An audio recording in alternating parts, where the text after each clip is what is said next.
نوری نەمر.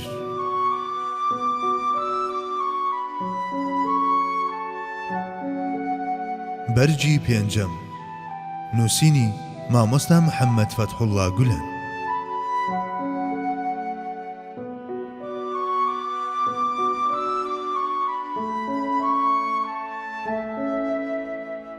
هەر لە سەرەتاوە پارێزراو بوو. ڕابردووی خۆشەویستمان پاک و بێگەرد بوو، شتێکی نەکردووە پێی لەکەدار بێت. حەزرەتی ئەبوبەکر هاوڵی سەردەمی منداڵی و لاوی بوو. خۆ ئەگەر لەکەیەکی تێدا بەدی بکردایە، ئایا هەرگیز ڕێی تێدەچوو لەگەڵ بانگەوازی پێغەمبەریەتیدا یەکسەر بڕوای پێبهێنێت؟ دایە خەدیجەشمان سەرباری ئەو هەموو داواکارانەی دەهات نەخواستنی کەچی سەروەرمانی هەڵبژارد، هەروەک ئاەتە پیرۆزەکە دەفەرموێت: والطيبات للطيبين والطيبون للطيبات. ئافرەتانی پاک و پاکیزە بۆ پیاوانی پاک و پیاوانی پاک و پاکیزەش بۆ ئافرەتانی پاک. خات و خەدیجەی هاوسەری پاکیزە ڕەزای خۆی لەسەر بێت ئەوەی لە دەستی هات بەختی کرد تاکو هاوسەرێکی شایستەی ئەو کەسە پاکیزەیە بێت، هەتا دواساتی ماڵ ئاواییشی هەروە ژیا. ڕەوشت و ئاکارە بەرزەکانی تەنانەت بەر لە پێغەمبەرایەتیش لای هەمووان ئاشکرا بوون. ئەوە تا خەڵکی مەکە پێیان دەوت ئەمین. ڕاستڕەوی و ئەمەکداری و پێیان دۆستی لای هەموو کەس زانراو بوو. تەنانەت ئەبوو جەهل و ئەبوو لەهبیش ئەو ڕاستیەیان دەزانی و دانیان پێدادەنا. هەرچی دوژمنایەتی و ڕەخنە و بەرهەڵستیشیانە هۆکاری تری لە پشتەوە بوو. ئەجینا سەرجەم دوژمنانی دانیان بەوە داناوە کە لە هەموو گفتار و ڕەفتارێکیدا سەرڕاست بووە. پاکیزەیی و پاڵفتەیی و دووربوونی لە هەموو پرژی گوناهێک سیفەتێک بوو لە سیفەتەکانی. بەردەوام پارێزرا و معسووم بوو، بۆیە هیچ گوناهێکی ئەنجام نەداوە. ئەوە بوو لە بەشی ئەسمەتدا تیشکمان خستە سەر ئەم لایەنە. سێر ویلیام مۆر دەڵێت محەممەد کەسایەتێکی نایە بوو، نمونەی چاکە و ڕێزە، لە ژیانیدا کارێکی نەکردووە لە پیاوی گەورە و ئازبەرز بوەشێتەوە. وێڕێ ئەوەش توانی چەندین دەوڵەت بنیاد بنێت و چەندەهاش بڕوخێنێت. لە گەرمەی ئاڵۆزی و هەڕەتی ژیانیدا ئەو گەورەی و چاکەیەی پاراست و بە گوزەرانێکی پاکیزە و بێخەوشەوە ژیانی بردەسەر. هاوکات مرۆڤێکی پاک بوو، دوور بوو لە سیفەتە لاوازەکانی مرۆڤ، خاوەنی چەندین ئامادەیی و لێهاتنی بەرز و بێوێنە بوو. جگە لە پێغەمبەر درودی خۆی لەسەر بێت لە توانای کەسی تردا نەبووە ئەو هەموو تایبەتمەندیە بەرزانەی تێدا کۆ ببێتەوە. چونکە بوونی ئەو هەموو توانست و لێهاتنە لەو ئاستە بڵندەدا هیچ پێویست نەبوون بۆ کەسانی تری غەیری پێغەمبەران. بۆ نمونە لێوەشاوەیەکەی لە بازرگانیدا هەلی بۆ ڕەخسان تاوەکو ببێتە باشترین بازرگان. خۆ هێشتا توانە سیاسی و سەربازیەکانی بەگەڕ نەخستە بوون. دیارە هەروەک بازرگانێکی چاک بووە، ئاوهاش کارجێڕێکی دانسقە و سەرکردەیەکی بلیمەتیش بوو. بەڵام هەڵەیە گەر مەزنی ئەو زاتە درودی خۆی لەسەر بێت تەنها لە چوارچێوەی ئەو بوارانەی سەرەوەدا هەڵبسەنجێنین، چونکە ئەو بۆ ئەو مەبەستە بەدیهێنرا بوو کە سەرجەم مرۆڤایەتی لە خۆ بگرێت. دیارە ئەو جۆرە ئامادەیی و لێهاتنانەش تەنها بە پێغەمبەران دەدرێن، گەرنا ئەو کات دانستێک نەدەمایەوە بۆ بوونی تایبەتمەندیەکانی دیکەی. خوای باڵادەستیش دوورە لە کاری بێهودا. حەزرەتی محەممەد صەڵی الله عەلەیه وسەلەم لوتکەی چاکە و گەورەی و بەرزی بوو. ئەوەش بۆ ئەو پێویست بوو تاکو لە سەروی توانە و ئامادەیی هاوڵانیەوە بێت و ڕۆڵی ڕابەر و سەرکردەیان بۆ ببینێت. لە ڕووی توانست و لێهاتنەوە حەزرەتی ئەبوبەکر پاش ئەو دێت، کەچی هێشتا هەر شوێن کەوتەی سەروەر بوو، بگرە دڵسۆسترینی شوێن کەوتە و هۆگرەکانی بوو. 8. دەرەنجام. ئەوە بوو لە بڕگەکانی سەرەوەدا ئاماژەمان بۆ هەندێک لەو تایبەتمەندی و ئاکارانە کرد کە پێویستە لە سەرکردەدا بوونیان هەبێت.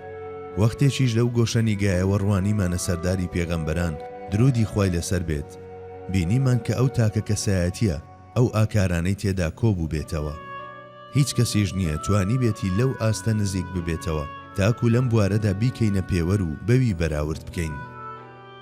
لەمەوە دەگەینە ئەو دەرەنجامەی کە ڕەوشت و ئاکارەکانی لە لووتکەدا بوون. خوا هەر بەو جۆرە دروستی کرده بوو بە چەندین سیفەتی بەرز و بڵند ئارایشتیدا بوو. واتە بڵندی و مەزنی ئەو با بەراورد بە کەسانی تر نییە، بەڵکو هەر لە بنەڕەتدا پەروەردگار لە بڵندترین ئاستی مرۆڤیەتیدا خەڵقی کردبوو. لەلایەکی ترەوە سەرکردەیەکی سەربازی مەزن بوو. بگرە هەڵەیەکی گەورەیە گەر بە وشەی بلیمەت گوزارش لەم لایەنەی بکەین. بەڵام کەم و کورتی و سنوورداری زوبان وامان لێ دەکا بە ناچاری ئەم جۆرە هەڵانە بکەین و سیفەتی بلیمەتی سەربازی بدەینە پاڵ، چونکە ناگونجێت ڕەهەندی سەربازی پێغەمبەر بەو تەنها وشەیە ڕاوە بکرێت.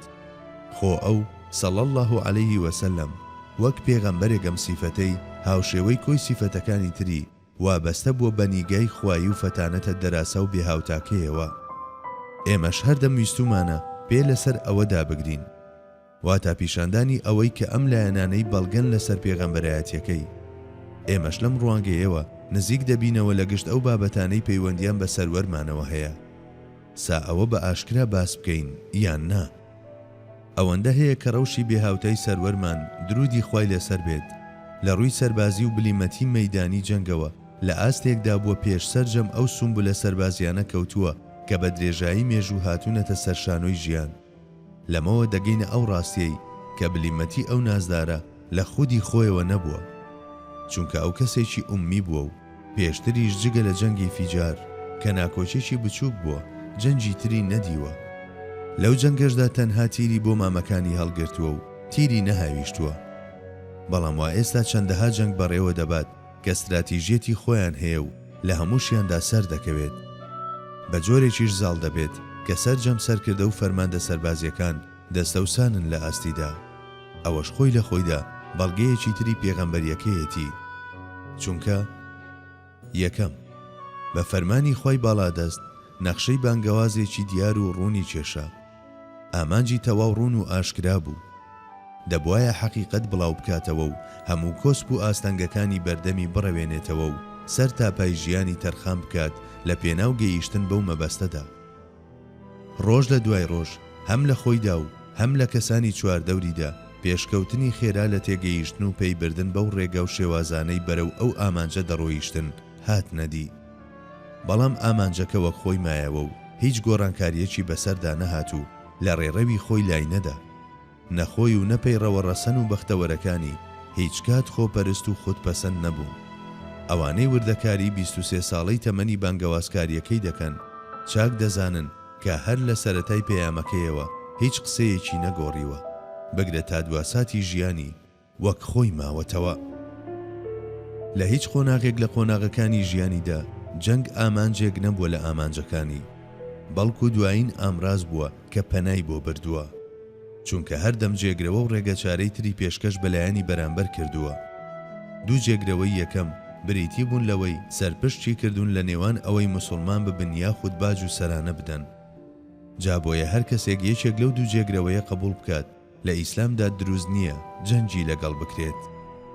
بەر لەوەی سوپا بەڕێ بکات بەرەو بەرەکانی جەنگ، ئامۆژگاری سەرکردە و سەربازەکانی دەکرد و یادی دەخستنەوە کە بە هیچ جۆرێک نزیکی ژن و منداڵ و بەساڵاچوو ئەوانە نەکەونەوە کە چەکیان هەڵ نەگرتووە. جارێکیان خالیدی کوڕی وەلید و ئوسامەی کوڕی زەید هەڵەیەکیان کرد و کەسانێکیان کوشت بە گومانی ئەوەی لە ترسا و بۆ خۆ دەرباسکردن مسلمان بوون. کاتێک پێغەمبەر صلی الله علیه وسلم بەوەی زانی زۆر بەتوندی سەرزەنشتی کردن. بەڵێ بەڕاستی پێغەمبەری خوا صلی الله علیه وسلم ئامانجێکی زانراوی دیاری کردبوو. تەنها خۆی و هاوڵەکانی بەرەو ئەو ئامانجە نەڕۆیشتن، بەڵکو ئەوانەش کە دوای چەندین سەدە پاش ئەوان هاتوون هەر بەو ئاراستەیە ڕێیان کردووە و پابەند بوون بە ڕێنماییەکانیەوە. دووەم، پێغەمبەری سەروەر صلی الله علیه وسلم بە گوێرەی ئەم بنەمایە دەجوڵایەوە. هێرشکردن چاکترین شێوازی بەرگریە. ڕاستە لە چەند ڕوبەڕووبوونەوەیەکدا ناچار بوو شێوازی بەرگری هەڵبژێرێت، بەڵام لە کۆی جەنگەکاندا هەوڵی سازاندنی زەمینەی هێرشکردنی داوە. سێم، هەموو ڕەفتار و هەڵسوکەوتەکانی لەسەر بەرچاوڕوونی و کارزانی بوون. لە هیچ شتێکدا بە دوای بەخت و ئەگەردا نەگەڕاوە و بەتەمای نەبووە، بەڵکو هەڵسەنگاندنی تایبەتی بۆ هەموو هەنگاوێک دەکرد. بەڵگەش ئەوەیە کە لە ژیانیدا هەنگاوێکی بۆ دواوە نەناوە. بۆ نمونە جارێکیان هاوڵان ویستیان ژمارەی سوپای دوژمن بزانن. ئەوەیان پێنەکرا، هەتا کەسێکیان گرت و بە زۆر هێنایانە قسە. بەڵام هەرچەندە کابرا ڕاستی بوتایە بڕوایان پێنە دەکرد و بە لێدان دایان دەگرتەوە. لە کاتێکدا ئەگەر بۆ ڕازیکردنی ئەوان درۆی بکردایە وازیان لێ دەهێنا. پێغەمبەر درودی خوای لەسەر بێ فەرمانیدا دەستبەرداری ببن و ئازاری نەدەن. پاشان بانجی کرد بۆ لای خۆی و لێی پرسی ڕۆژانە چەند وشتر سەردەبڕن بۆ خواردن. اینجا لەو وەڵامەوە ژمارەی سوپای دوژمنی خەمڵاند. لەسەر بنەمای ئەم زانیاریانەش خۆی ئامادە کرد و استراتیژی جەنجی دانا. کەواتە هەرگیز هەنگاوی هەڕەمەچی نەناوە. دیارە ئەوەش یەکێکە لە داخوازیە بنچینەیەکانی سەرکردایەتی. چوارەم، لە جموجۆڵەکانیدا ڕەچاوی کۆمەڵە بنەمایەکی دیاریکراوی دەکرد و پشتگوێی نەدەخستن. بۆ نمونە زۆر بە وردی پلانی بۆ کات و شوێنی هێرشەکاندا دەڕشت. جەنجی خەیبەر نمونەیەکی بەرجەستەی ئەمەیە، چونکە وای نیشاندان کە بە ئاراستەی هۆزی غەتەفان دەڕوە، کەچی مەبەستی ڕاستەقینەی ئەو خەیبەر بوو. غەتەفانی ژوایان زانی بەرەو ئەوان دێن، بۆیە خۆیان لەناو شوراکانیان قایم کرد. دانیشتوانی خەیبەریش پێیان وابوو هەڵمەتەکە پەیوەندی بەوانەوە نییە، بۆیە هیچ جۆرە ڕێوشوێنێکی خۆپارێزیان نەگرتە بەر. کەچی بەیانی ئەو ڕۆژە کە هێشتا بەدەم و نەوزی خەوەوە چاویان دەپرواند، مسلمانەکان کە نوێژی بەیانیان کردبوو بەو بەیانیە زووە هەڵیان کوتایە سەریان. ئەوەش لە ئەنجامی پلانی ناوازەی پێغەمبەرەوە بوو کە هەموو کێشەکانی وەک خواردنەوەی کوپێ قاوە بە ئاسانی چارەسەر دەکرد. لەسەر هەمان دەستور و بنەماش چوە ناو مەککەوە. تەنانەت حەزرەتی ئەبوبەکریش نەیدەزانیە ڕوو لەکوێ دەکات، بۆیە خەڵکی مەکە خۆیان لە بەردەم ڕووداوێکی چاوەڕوان نەکراودا بینیەوە. کاتێکیش بە خۆیان زانی هیچ بوارێکیان نەما بوو بۆ هەڵهاتن. پێنجەم، کاتی گونجاوی دیاری دەکرد بۆ جەنگ، بە جۆرێک کە کات و شوێنی جەنگ لە بەرژەوەندی مسلمانان و بە زیانی دوژمنان بێت. ئەوە تا لە جەنگی بەدردا مسلمانان لە شوێنێکدا بەزین کە ئاوی تێدا بوو، بە درێژایی جەنگ دوژمن لە ئاو بێبەش کرا. شەشەم، فاکتەری کاتی زۆر بەباشی بەکاردەهێنا. کاتی جەنجی خەندەقی درێژ کردەوە تا زستان شاڵاوی هێنایە سەر دوژمن و ناچاری کشانەوەی کردن. دیسانەوە پێگەی جەنگەکەش لە بەرژەوەندی مسلمانان بوو. هەروەها کاتی جەنگی حونەینیش کاتێکی نایاب بوو، خۆ ئەگەر لەو کاتە دوا بکەوتایە ئەوە مسلمانان هەلی هێرشیان لە کیس دەچوو، بەڵکو ناچار دەبووم کەونە بەرگری لە دۆخێکدا کە هەرگیز بە قازانجیان نەدەشکایەوە. هەروەها تیر هاوێژەکانی دوژمنی ڕاکێشا بۆ ناو جەرگەی شەڕ. لە کاتێکدا لە سەنگەرەکانی خۆیاندا تۆکمە و قایم بوو. هێزی پێشڕەوی مسلمانان وای نیشاندا کە دەکشێنەوە. هەر بۆیە یەکەی تیر هاوێژانی دوژمن کە بەهێزترین بەرە بوون کەوتنە شوێنیان و بەوەش بەشێکی زۆری هێزیان لەدەستدا، چونکە لە پێگەی خۆیاندا نەمانەوە و نێزە و تیرەکانیان دادی نەدان. حوتەم، بێگومان دابینکردنی بژێوی و پێداویستی جەنگاوەران لە گرنگترین مەرجەکانی ڕێکخستنی سوپایەکی تۆکمەیە. لە هیچ کەم لە غەزاکانی پێغەمبەردا درودی خوای لەسەر بێ ڕووی نەداوە سوپاکەی بەهۆی کەمی ڕۆزی و پێداویستی جەنجیەوە دەستیان لە جەنگ هەڵگرت بێت و پاشەکشەیان کردبێت. قورئانی پیرۆز لە سەدان ئایەتدا داوا دەکات مسلمانان بۆ ئەو مەبەستە سامان ببەخشن و سەخاوەتمەندی بنوێنن. پێغەمبەری خوا صلی الله علیه وسلم توانی بە باشترین شێوە ئەو ئامادەیە لە مسلماناندا بخاتەگەڕ، بۆیە جیهاد لە ئیسلامدا بە گیان و سامان ئەنجام دەدرێت.